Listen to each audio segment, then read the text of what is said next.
بسم الله الرحمن الرحيم. الحمد لله رب العالمين، والصلاة والسلام على أشرف الأنبياء وإمام المرسلين، سيد الأولين والآخرين، وصفوة خلق الله أجمعين، خير من وطئت قدمه الثرى وخير من مشى على وجه الأرض، صلى الله وسلم وبارك عليه وعلى آله وأصحابه الغر الميامين وسلم تسليما كثيرا، وبعد. اللهم اغفر لشيخنا وللحاضرين يا رب العالمين. قال المؤلف الإمام عبد الغني المقدسي رحمه الله تعالى في باب الصوم في السفر وغيره: عن عائشة رضي الله عنها أن رسول الله صلى الله عليه وسلم قال: من مات وعليه صيام صام عنه وليه. وأخرجه أبو داود وقال: هذا في النذر خاصة، وهو قول أحمد بن حنبل رحمه الله تعالى. إن الحمد لله نحمده ونستعينه ونستغفره ونعوذ بالله من شرور أنفسنا وسيئات أعمالنا، من يهده الله فلا مضل له ومن يضلل فلا هادي له، وأشهد أن لا إله إلا الله وحده لا شريك له، وأشهد أن محمدا عبده ورسوله. يا أيها الذين آمنوا اتقوا الله حق تقاته ولا تموتن إلا وأنتم مسلمون. يا أيها الناس اتقوا ربكم الذي خلقكم من نفس واحدة وخلق منها زوجها وبث منهما رجالا كثيرا ونساء، واتقوا الله الذي تساءلون به والأرحام إن الله كان عليكم رقيبا. يا أيها الذين آمنوا اتقوا الله وقولوا قولا سديدا يصلح لكم أعمالكم ويغفر لكم ذنوبكم، ومن يطع الله ورسوله فقد فاز فوزا عظيما.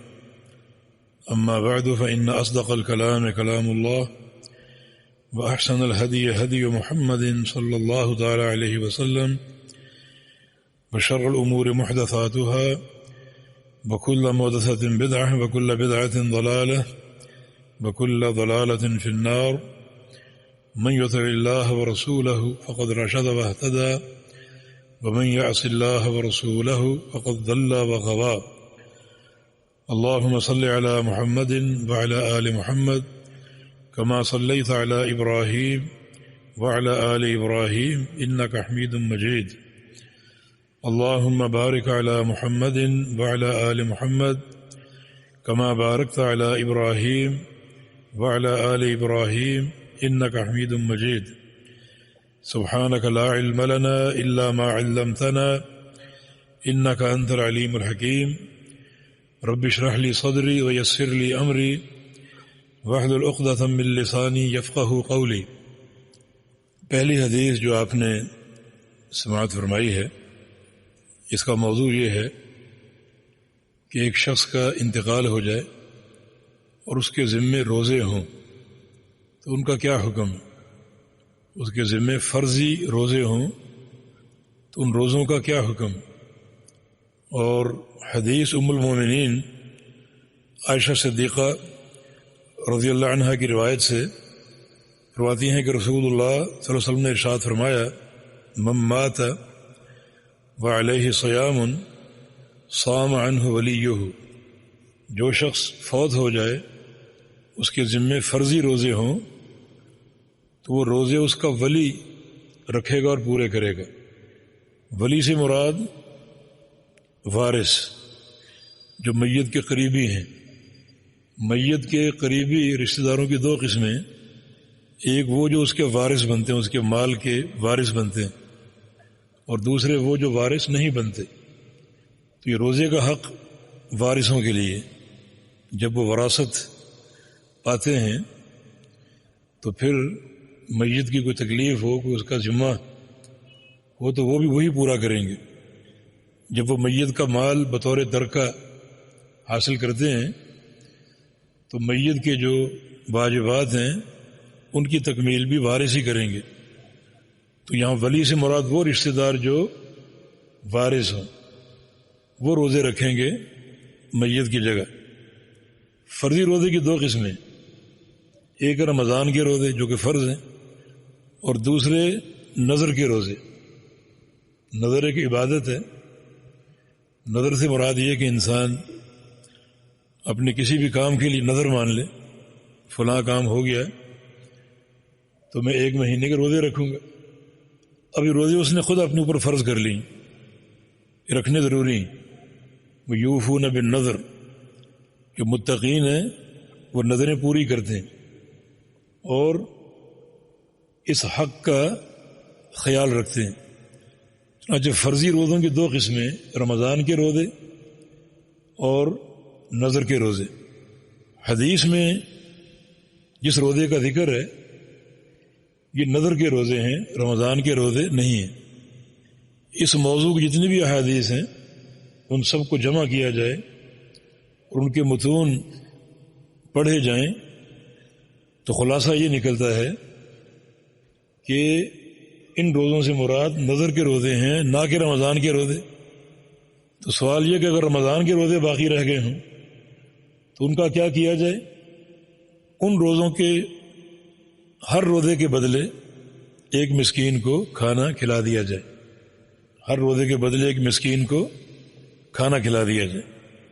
اور جو نظر کے روزے ہیں ان میں اطعام نہیں، کھانا نہیں ہے، بلکہ یہ روزے رکھنے پڑیں گے۔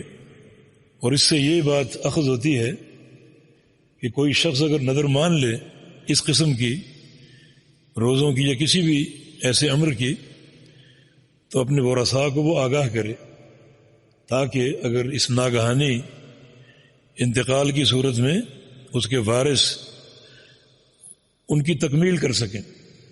اب جہاں تک اس موضوع کے دلائل کی بات ہے، آگے آپ نے پڑھا، امام ابو داود رحمہ اللہ فرماتے ہیں ھذا فی النذر خاصۃ، کہ یہ جو قضا ہے، یہ جو روزے ہیں جو میت کا وارث یا ولی رکھے گا، یہ نظر میں خاص طور پہ ہیں، نظر کے روزوں میں۔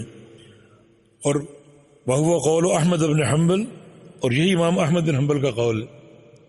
امام اہل سنہ احمد بن حنبل رحمہ اللہ کا قول بھی یہی ہے کہ حدیث میں جن روزوں کا ذکر ہے وہ نظر کے روزے ہیں، نہ کہ رمضان کے روزے۔ رمضان کے روزوں میں ہر روزے کے بدلے ایک مسکین کو کھانا کھلانا ہے۔ عمرہ جو کہ تابعیہ تھیں اور سیدہ عائشہ صدیقہ کی شاگرد تھیں، ان کی والدہ کا انتقال ہو گیا اور ان کے ذمے رمضان کے کچھ روزے تھے۔ ان کی والدہ کے ذمے رمضان کے کچھ روزے تھے، تو ام المومنین کی خدمت حاضر ہوئیں کہ میں کیا کروں، روزے رکھوں؟ فرمایا کہ تصدقی، جو روزے رہ گئے ہیں تمہاری والدہ کے، ہر روزے کے بدلے صدقہ دو، مکان کل یوم نصف صاع علی مسکین، ہر روزے کے بدلے ایک مسکین کو آدھا ساع تقریباً 1 کلو سے کچھ اوپر اناج یا کھانا کھلاؤ ہر روزے کے بدلے۔ تو ام المومنین نے بھی جو فتویٰ دیا اپنی شاگردہ عمرہ کو، تو وہ اطعام کا ہے، کھانا کھلانے کا، روزے رکھنے کا نہیں ہے۔ یہی فتویٰ عبداللہ بن عباس کا بھی ہے۔ ان کا قول مذکور ہے کہ رمضان کے روزے ان کے بدلے اطعام ہے، کھانا کھلانا، اور جو نظر کے روزے ہیں وہ ولی رکھے گا اور پورے کرے گا۔ اور یہ دونوں فتوے ام المومنین کا اور ابن عباس کا، ان کی ایک اہمیت ہے، اور وہ اہمیت یہ ہے کہ ان حدیثوں کے راوی بھی یہ دونوں ہیں۔ اوپر آپ نے حدیث پڑھی وہ سیدہ عائشہ صدیقہ کی روایت سے، جس کا مضمون کیا ہے، من مات وعلیہ صیام، جس شخص کا انتقال ہو جائے اور اس کے ذمہ روزے ہوں، صام عنہ ولیہ، تو اس کا ولی، اس کا وارث وہ روزے رکھے۔ تو ان سے مراد نظر کے روزے ہیں، نہ کہ رمضان کے۔ جناب عائشہ صدیقہ کا یہی فتویٰ ہے، اور وہ حدیث کی راوی بھی ہیں، اور حدیث کی راوی اپنی اس روایت کو باقیوں سے زیادہ بہتر سمجھتے ہیں اور بہتر جانتے ہیں۔ پھر عبداللہ بن عباس کا فتویٰ بھی یہی تھا کہ نظر کے روزوں کو رکھنا ضروری ہے، رمضان کے روزوں کے بدلے اطعام اور کھانا کھلانا ہے۔ اور آگے جو حدیث عبداللہ بن عباس کی ہے وہ اس حدیث کے راوی ہیں، تو حدیث کا راوی اپنی روایت کو دوسروں سے زیادہ بہتر سمجھتا اور جانتا ہے۔ اس حدیث سے یہ بھی واضح ہوا کہ میت کے روزے اس کا وارث یا اس کا رشتہ دار رکھے گا، اجنبی نہیں رکھ سکتا۔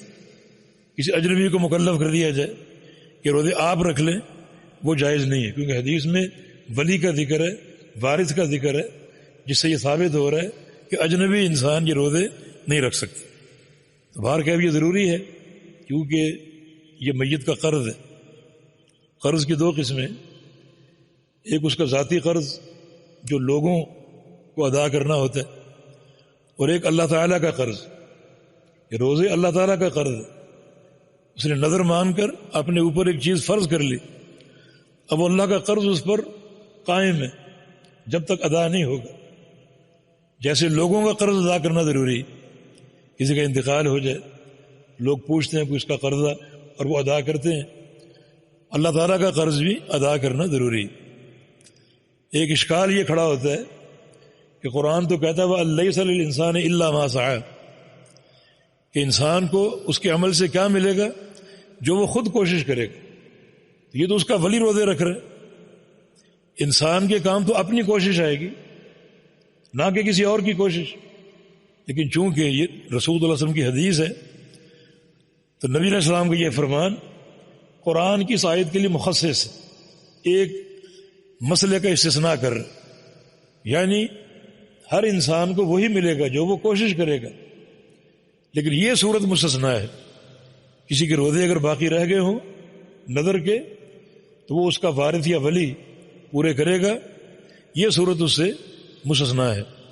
باقی عبادات کی دو قسمیں ہیں، بدنی اور مالی۔ بدنی عبادت کا ثواب میت کو نہیں پہنچتا، مثلا قرآن پڑھ کے بخشنا، نفل پڑھ کے بخشنا، نہ یہ ثابت ہے اور نہ یہ ثواب پہنچتا۔ اب مالی عبادات کے اصل ملتے ہیں، میت کے سے حج کر لینا یا عمرہ کر لینا، قربانی کر لینا، یا ان کے نام کی کوئی نیکی خیرات کی، مسجد بنا دینا، کنواں کھدوا دینا، کوئی بھی مالی نفقہ آپ اختیار کر سکتے ہیں، اس کا ثواب میت تک پہنچتا۔ لیکن بدنی جو عبادت ہے اس میں سے کسی عبادت کا ثواب میت کو نہیں پہنچتا۔ بس یہ صورت ایک مستثنیٰ ہے، اور وہ میت کا قرض ہے جس کو ادا کیا جا رہا ہے، یہ صورت مستثنیٰ ہے۔ جی